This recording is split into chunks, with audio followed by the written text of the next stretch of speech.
Durant la saison 2017-2018 en télévision, il y a eu beaucoup d'actualités, on l'a vu durant les TV 168.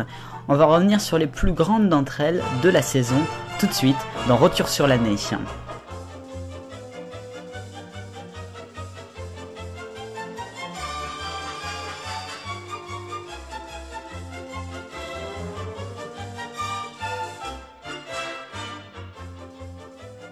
Retour sur le conflit TF1 opérateur.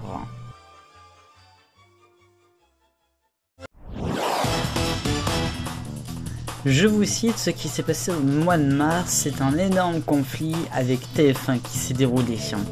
Le groupe TF1, je cite, veut désormais faire payer ses chaînes gratuites TF1, TMC, TF1, TFX anciennement NT1, TF1 série film anciennement HD1 et LCI, alors même que ces chaînes sont diffusées gratuitement sur la TNT et sur internet. Cette diffusion payante aurait pour conséquence de vous faire payer l'accès à ces chaînes, ce que nous refusons.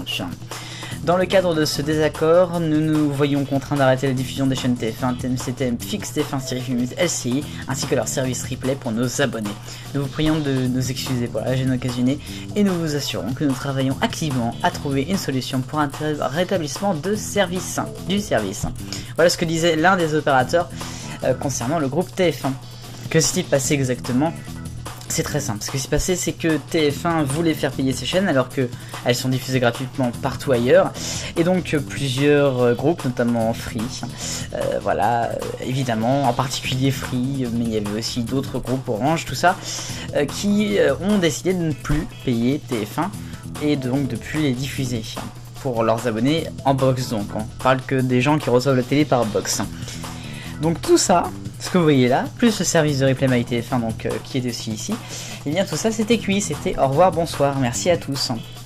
Le problème, c'est qu'évidemment les téléspectateurs n'étaient pas contents du tout et n'étaient pas forcément du côté des opérateurs d'ailleurs. Ils voulaient juste avoir leur télé eux et puis c'est tout, et puis ils avaient bien raison. Alors là, à un moment on se donnait, on s'est dit, qu'est-ce qui va se passer? Parce qu'on a vu pendant une semaine, lorsque ça a coupé, notamment du côté de Free, que le journal de 20h était en très très grande baisse, et on le voyait vraiment.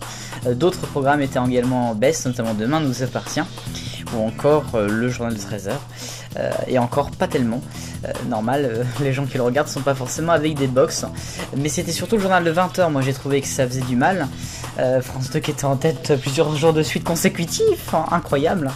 Voilà. Et alors arrive le vendredi soir du concert des Enfoirés, mi-mars, et oui, comme d'habitude.